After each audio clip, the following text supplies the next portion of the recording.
সবাই বলো কৃষ্ণ নাম মঙ্গল হে মঙ্গল করো প্রভু, আত্মজ্ঞানে নাহি আত্মার চেতন, কৃষ্ণ প্রাপ্তি দূরে থাক সংসারে পতন। আমায় ক্ষমা করো প্রভু, তোমায় আমি ডাকিনি প্রভু, যখন ছিল সকাল রঙ্গরসে কাটিয়েছে বেলা জ্বালিনি আলোর মশাল। দুপুরবেলা ডাকবো ভেবে মন করেছি স্থির, শত কাজে ডুবেছিলাম রঙিন স্বপ্নের ভিড়। রাতের বেলা ডাকবো তোমায় ফেলে সকল খেলা, পেছন পানে সে দেখি শেষ হয়েছে বেলা। হরে কৃষ্ণ। শ্রীমদ্ ভগবদ্ গীতার 3য় অধ্যায় কর্মযোগ। অর্জুন উবাচ জায়সুষের কর্মনশ্রে মতা বুদ্ধি জনার্দন, তৎ কিং কর্মণি ঘোরে মাং নিয়োজয়স কেশব মিশ্রেণ বাক্যেন বুদ্ধিং মহশিব মে তদেকং বদ নিশ্চিত যেন সেয়পয়াম। জ্ঞান ও কর্ম ইহার কোনটি সেও মার্গ?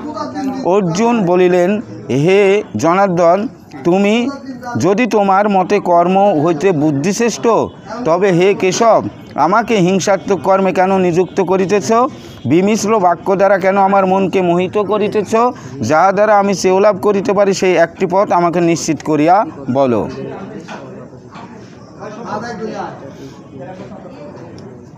অর্জুন এক্ষণে শ্রী ভগবানের সেই কথাই আবৃত্তি করিয়া বলিতেছেন যে কর্ম অপেক্ষা সাম্য বুদ্ধি যদি শ্রেষ্ঠ হয় এবং উহাতেই যদি মুখ্য হয়, তবে জ্ঞানের ব্যবস্থা জ্ঞানের যাহা সাধনা উহা লাভ করিলেই তো হয়। তবে আবার আমাকে কর্মে নিযুক্ত করো কেন? আর সে কর্মটাও যে সে কর্ম নয়, নিদারুণ যুদ্ধকর্ম। একবার বলো লাভ করো ব্রাহ্মীস্থিতি, স্থির করো মন, আবার সঙ্গে সঙ্গে বলিতেছ রণাঙ্গনে ধরো প্রহরণ। তোমার কথাগুলি যেন বড় এলোমেলো বোধ হইতেছে। শ্রী ভগবান বরাবর প্রেরণা দিতেছেন কর্মের, কিন্তু উপদেশ দিতেছেন জ্ঞানের। যে যোগ অবলম্বন করিয়া কর্ম করিতে বলিতেছেন সে যোগের নাম দিয়াছেন বুদ্ধিযোগ। কর্মযোগ শব্দটি এ পর্যন্ত ব্যবহার করেন নাই। এক্ষণে অর্জুনের প্রশ্নের উত্তরে পরের শ্লোকে কথাটা স্পষ্ট করিয়াছেন শ্রী ভগবান। কর্মযোগ শব্দটি উল্লেখ করিয়াছেন।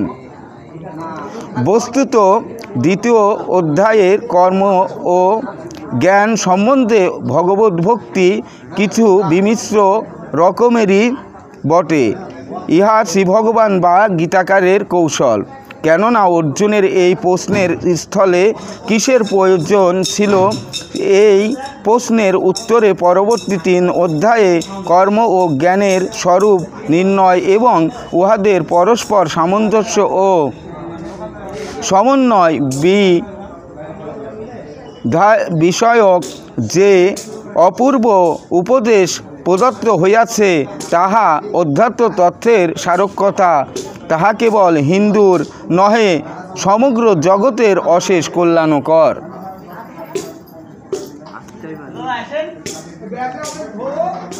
হে অনগ, ইহলোকে দ্বিবিধা নিষ্ঠা আছে, ইহা পূর্বে বলিয়াছি। সাংখ্য দিগের জন্য জ্ঞানযোগ এবং কর্মীদিগের জন্য কর্মযোগ। কর্মচেষ্টা না করিলেই পুরুষ নৈষ্কর্ম সিদ্ধি লাভ করিতে পারে না, আর কামনা ত্যাগ ব্যতীত কর্মত্যাগ করিলেই সিদ্ধি লাভ হয় না।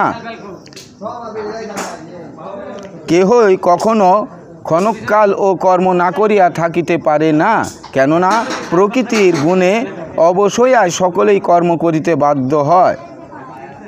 যে ভ্রান্তমতি হস্তপদাদি কর্মেন্দ্র সকল সংযত করিয়া অবস্থিতি করে, অথচ মনে মনে ইন্দ্রিয় বিষয় সকল স্মরণ করে, সে মিথ্যাচারী।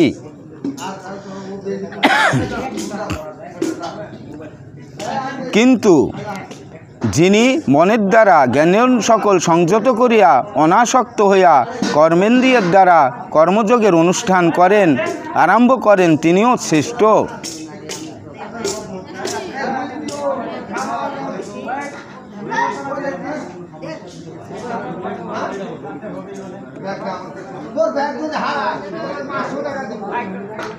তুমি নিয়ত কর্ম করো, কর্মসন্ন্যতা অপেক্ষা কর্মশ্রেষ্ঠ। কর্ম না করিলে তোমার দেহযাত্রাও নির্বাহ হইতে পারে না।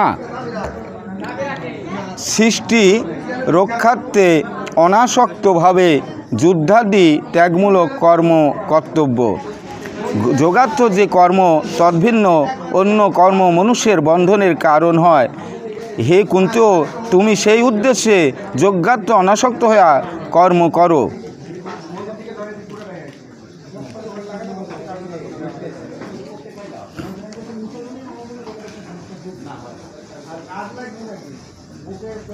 সৃষ্টির প্রারম্ভে প্রজাপতি যজ্ঞের সহিত প্রজা সৃষ্টি করিয়া বলিয়াছিলেন, তোমরা এই যজ্ঞ দ্বারা উত্তরোত্তর বর্ধিত হও, এই যজ্ঞ তোমাদের অভীষ্টপ্রদ হোক।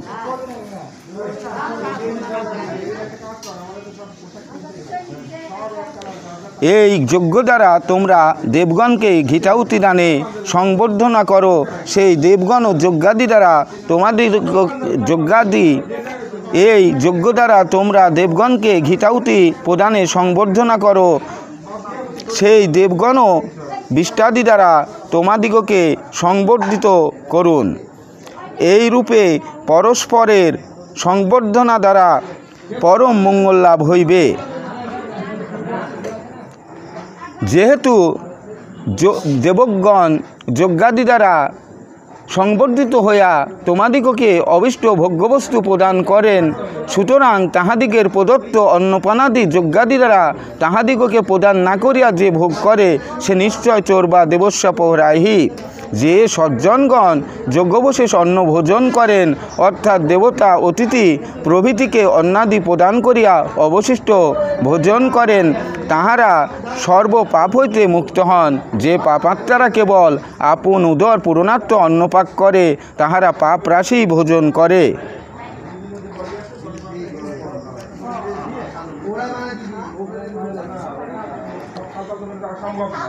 পানি সকল অন্ন হইতে উৎপন্ন হয়, মেঘ হইতে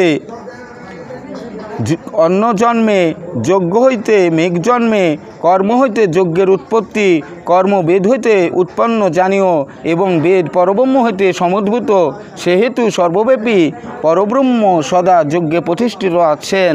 এইরূপে প্রবর্তিত জগৎচক্রের যে অনুবর্তন না করে, অর্থাৎ যে যজ্ঞাদি এই সংসার চক্র পরিচালনে সহায়তা না করে, সেই ইন্দ্র সুখাসক্ত ও পাপ জীবন, হে পার্থ, সে বৃথা জীবন ধারণ করে।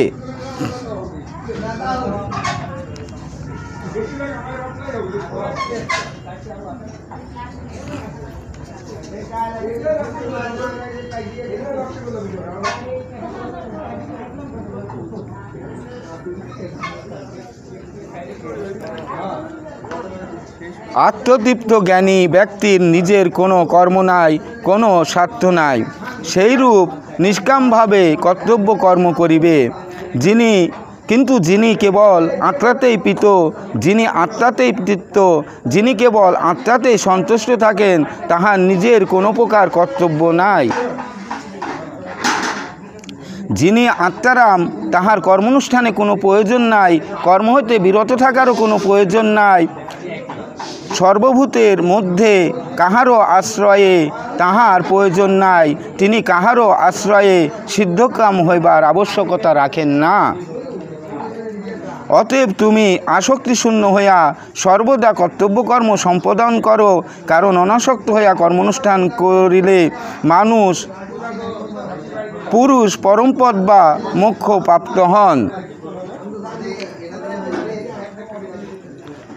জনকাদি ও স্বয়ং ভগবানের দৃষ্টান্ত। জনকাদি মহাত্মারা কর্মদ্বারায় সিদ্ধিলাভ করিয়াছেন, লোকরক্ষার দিকে দৃষ্টি রাখিয়াও তোমার কর্ম করা কর্তব্য।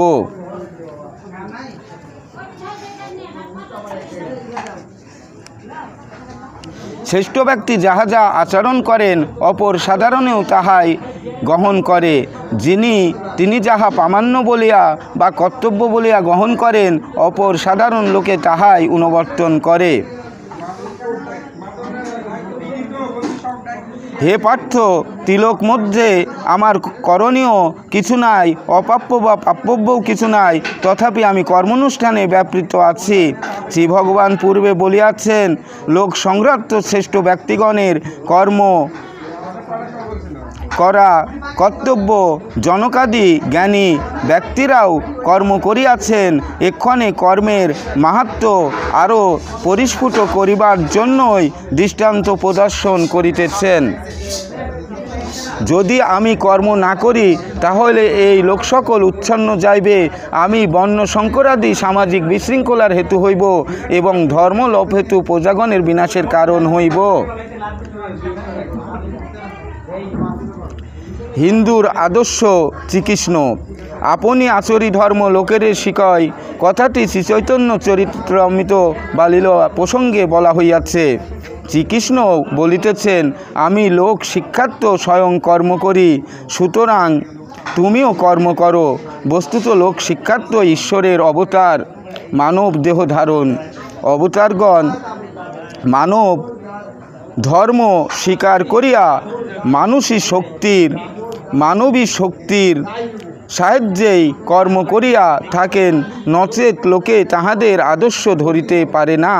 এইভাবে দেখিলে তাহারা আদর্শ মনুষ্য।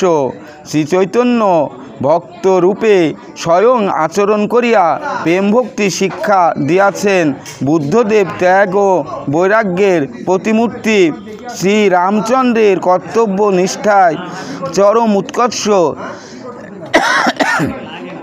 আর শ্রীকৃষ্ণ স্বতঃস্ফূর্ণ সর্বকর্মকৃৎ। শ্রীকৃষ্ণই হিন্দুর জাতীয় আদর্শ।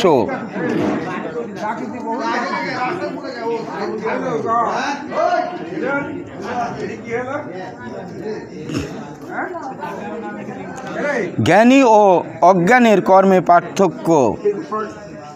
হে ভারত, অজ্ঞ ব্যক্তিরা কর্মে আসক্ত বিশিষ্ট হইয়া যেরূপ কর্ম করিয়া থাকে, জ্ঞানী ব্যক্তিরা অনাসক্ত চিত্তে লোক রক্ষার্থ সেইরূপই কর্ম করিবেন।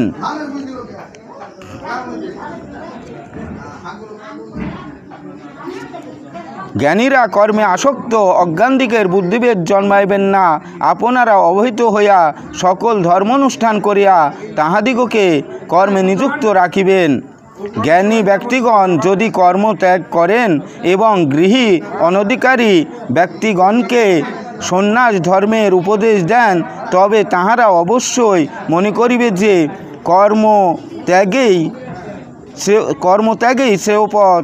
ইহা কর্তব্য নহে, বরং জ্ঞানীগণ নিজেরা অনাসক্তভাবে কর্ম করিয়া দৃষ্টান্ত দ্বারা কর্মাসক্ত দিগকে কর্মে নিযুক্ত রাখিবেন।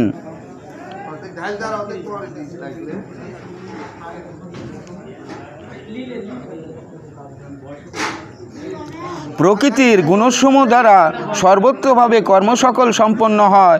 যে অহংকারে মুগ্ধচিত্ত, সে মনে করে আমি কর্তা।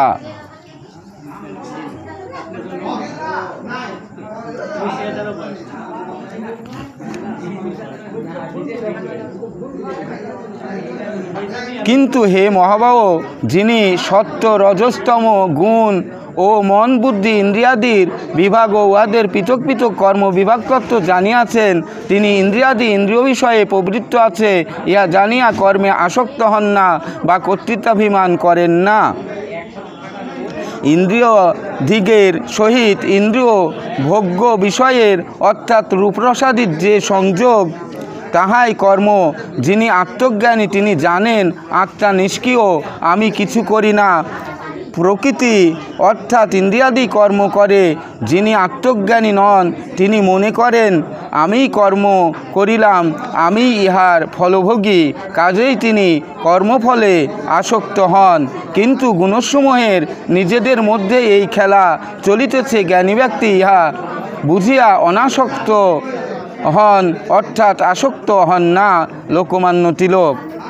যাহারা প্রকৃতির গুণে মোহিত হইয়া দেহান্দ্রিয়াদি কর্মে আসক্তিযুক্ত হয়, সেই সকল অল্পবুদ্ধি মন্দমতিদিগকে জ্ঞানীগণ কর্ম হইতে বিচালিত করিবেন না।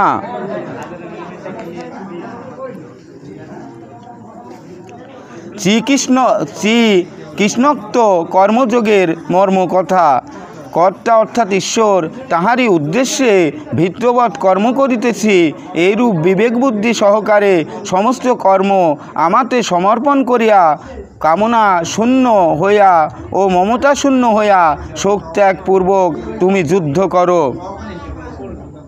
যে মানবগণ শ্রদ্ধাবান ও অসহায়াসন্ন হইয়া আমার এই মতের অনুষ্ঠান করে তাহারাও কর্মবন্ধন হইতে মুক্ত হয়।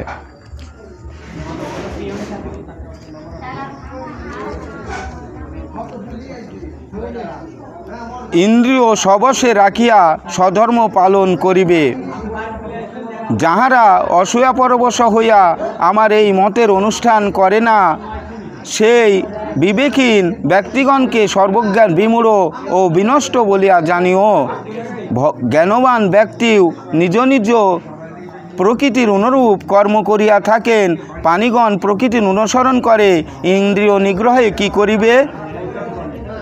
সকল ইন্দ্রিয়েরই স্ব বিষয়ে রাগদেশ অবশ্যম্ভাবী।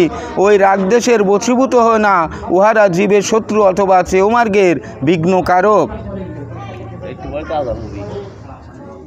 হয়ে গেল যে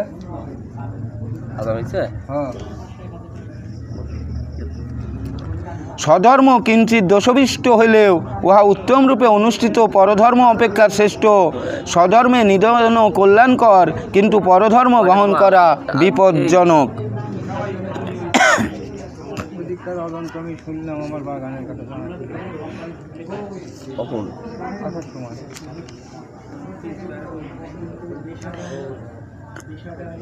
অর্জুন কহিলেন, হে কৃষ্ণ, লোকে কাহা দ্বারা প্রযুক্ত হইয়াই অনিচ্ছা সত্ত্বেও যেন বলপূর্বক নিয়োজিত হইয়াই পাপাচারণ করে।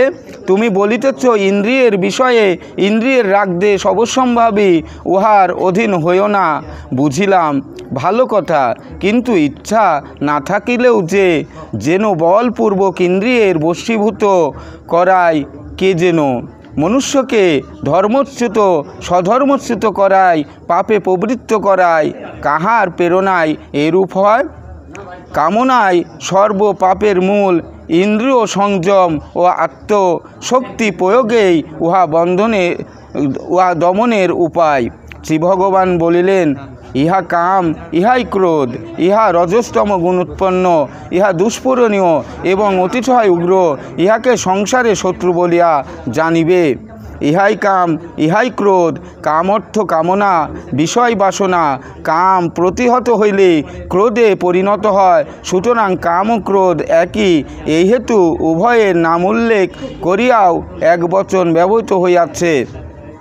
মহাশন যে অধিক আহার করে, কামনা দুষ্পূরণীয়, উহার কিছুতেই তৃপ্তি হয় না। এই জন্য মহাশন মহা পাপান্না, মহাপাপ অত্যুগ্র। ইহ এই সংসারে বা মোক্ষ পথে কাম কাম শব্দে রিপু বিশেষকেও বোঝায়, কিন্তু স্থলে সেরূপ সংকীর্ণ অর্থে ইহা ব্যবহৃত হয় নাই। পথের কণ্টক বাসনা ষড়রিপু। শাস্ত্রকারগণ আত্মোন্নতির প্রধান অন্তরায়গুলির নাম দিয়াছেন ষড়রিপু: কাম, ক্রোধ, লোভ, মোহ, মদ, মাৎসর্য। রূপ রসাদি ইন্দ্রিয়ের বিষয়ের প্রতি ইন্দ্রিয়গণের যে স্বাভাবিক আকর্ষণ, তাহারই নাম কাম। ইন্দ্রিয়গণের মধ্যে এটি বড় দারুণ। সাধারণত ইন্দ্রিয় দোষ বলিতে ইহাই বোঝায় এবং সংকীর্ণ অর্থে ইহাকে কাম বলে। বস্তুত কাম অর্থ কামনা, যে কোনো রূপ ভোগবাসনা। কামনা প্রতিহত হইলেই ক্রোধের উদ্রেক হয়। কেহ আমাদের ইচ্ছার বিরুদ্ধে কাজ করিলেই আমাদের ক্রোধ জন্মে। আবার এই বাসনা মিষ্ট রসাদি বা ধনাদির দিকে অতিমাত্রায় আকৃষ্ট হইলেই তাহাকে লোভ বলে। এই বিষয় বাসনায় আমাদিগকে অনিত্য বস্তুতে আসক্ত করিয়া রাখে, আত্মজ্ঞান আচ্ছন্ন করিয়া রাখে। উহার অতীত ও নিত্য বস্তু তাহা দেখিতে পাই না। ইহারই নাম মোহ, অজ্ঞান বা মায়া। এই অজ্ঞানতাটাই যখন আমি ধনী, আমি জ্ঞানী এইরূপ অহমিকার আকার ধারণ করে, তখন তাহাকে বলে মদ। এই অহমিকাটা আবার যখন পরের উন্নতি দর্শনে বাধাপ্রাপ্ত বা সংকুচিত হয়, অর্থাৎ অমুকে আমা অপেক্ষা ধনী, অমুকে আমা অপেক্ষা জ্ঞানী, এই অপ্রীতিকর সত্যটা যখন আমার ধন গর্ব বা জ্ঞান গর্বকে খর্ব করিয়া দেয়, তখন যে চিত্তক্ষোভ উপস্থিত হয় তাহার নাম মাৎসর্য বা পরশ্রী কাতরতা। সুতরাং দেখা যাইতেছে যে রিপুগুলির সকলেরই মূল হইতেছে কাম, কামনা বা বাসনা। এইগুলি এক বস্তুরই বিভিন্ন বিকাশ, একভাবেরই বিভিন্ন বিভাগ। তাই অর্জুনের প্রশ্নোত্তরে শ্রীভগবান বলিতেছেন, কামনাই সকল অনর্থের মূল, উহাই মানবের একমাত্র শত্রু। এই কামনা ত্যাগ করিতে পারিলেই সকল অনর্থ ঘুচিয়া পরমার্থ লাভ হয়। যেমন ধূম দ্বারা বহ্নি আবৃত থাকে, মল দ্বারা দর্পণ আবৃত হয়, জরায়ু দ্বারা গর্ভ আবৃত থাকে, সেইরূপ কামের দ্বারা জ্ঞান আবৃত থাকে। হে কুন্তীয়, জ্ঞানীদিগের নিত্যশত্রু এই দুষ্পূরণীয় অগ্নিতুল্য কাম দ্বারা জ্ঞান আচ্ছন্ন থাকে। কাম অগ্নিতুল্য ইহা, কেননা উহা নিদারুণ সন্তাপদায়ক। কাম দুষ্পূরণীয়, উপভোগে কখনোই বাসনার নিবৃত্তি হয় না। ন জাতু কাম কামনান মুখ ভোগেন সাম্যভি। ইন্দ্রিয় সকল মন ও বুদ্ধি ইহারা কামের অধিষ্ঠান বা আশ্রয়স্থান বলিয়া কথিত হয়। কাম ইহাদিগকে অবলম্বন করিয়া জ্ঞানকে আচ্ছন্ন করিয়া জীবকে মুগ্ধ করে।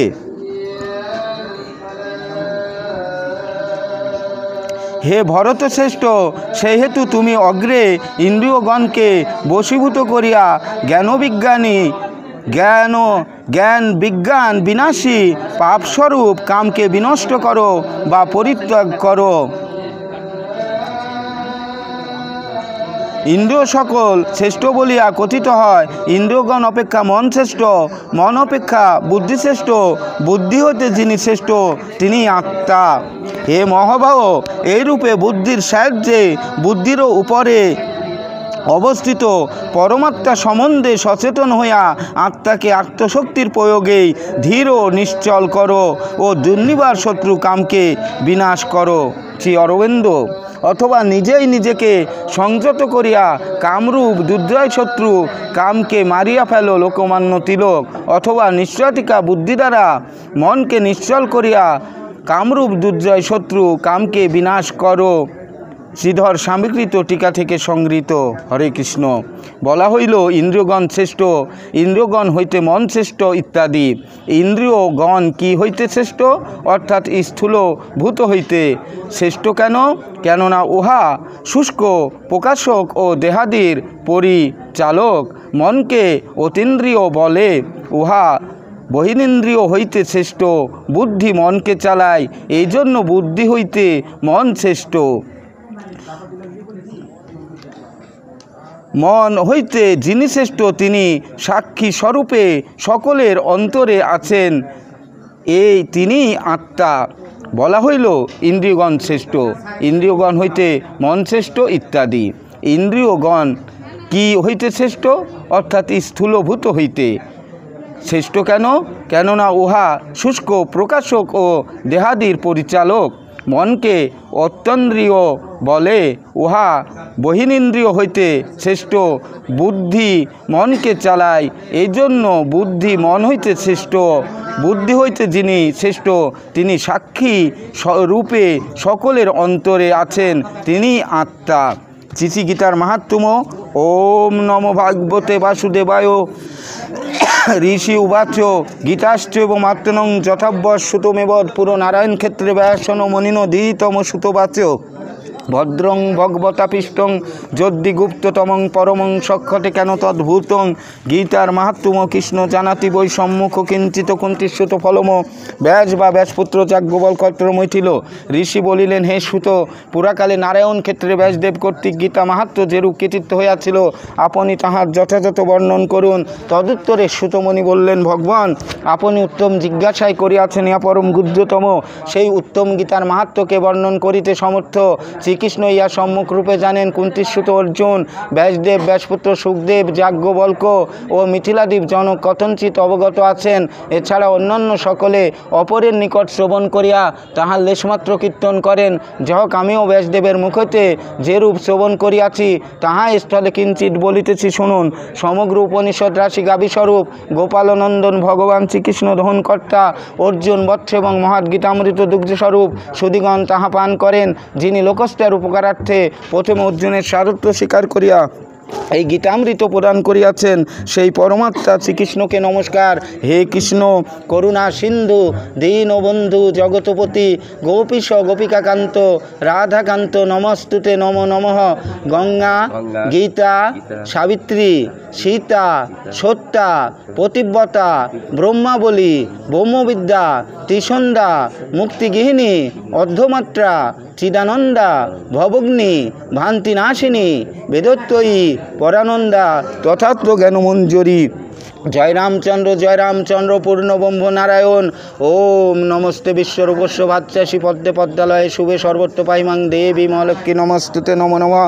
ইয়া দেবী সর্বভূতেষু মাতৃরূপেণু সংস্থিতা নমস্তস্মৈ নমো নমঃ। সবাই বলো কৃষ্ণ নাম মঙ্গল হে মঙ্গল করো প্রভু, আত্মজ্ঞানে নাহি আত্মার চেতন, কৃষ্ণ প্রাপ্তি দূরে থাক সংসারে পতন।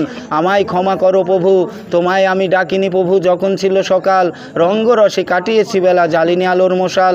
দুপুরবেলা ডাকবো ভেবে মন করেছি স্থির, শত কাজে ডুবেছিলাম রঙিন স্বপ্নের ভিড়।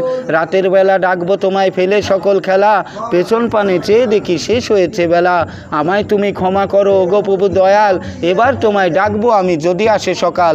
বাণী চিরন্তন দানেতে দুর্গতি খণ্ডে, নামে খণ্ডে পাপ, জ্ঞানেতে মূর্খতা খণ্ডে, ধৈর্যে খণ্ডে তাপ, ত্রিগুরু উপদেশ খণ্ডে সাধু সঙ্গে ভাব, মনের মলিনতা খণ্ডে সাধু সঙ্গে ভাব। হরিনাম বিনে নাহি গতি ভব সংসারে, তাই বলি হরিনাম করো উচ্চস্বরে। চারি যুগের নাম সম সত্যযুগ, নারায়ণ পরবেদা, নারায়ণ পরক্ষরা, নারায়ণ পরামুক্তি, নারায়ণ পরাগতি। ত্রেতা যুগ রাম ও নারায়ণ অন্ত, মুকুন্দ মধুসূদন, কৃষ্ণ কেশব কংসারী হরে বৈকুণ্ঠ বামন। দ্বাপর যুগ হরে মুরারি মধুকৈট ভারে, গোপাল গোবিন্দ মুকুন্দ সৌরে। শ্রী যজ্ঞেশ নারায়ণ কৃষ্ণ বিষ্ণু নিরাশ্রয়ং মাং জগদীশ রক্ষ। কলিযুগ হরে কৃষ্ণ কৃষ্ণ কৃষ্ণ হরে হরে, হরে রাম রাম রাম হরে হরে।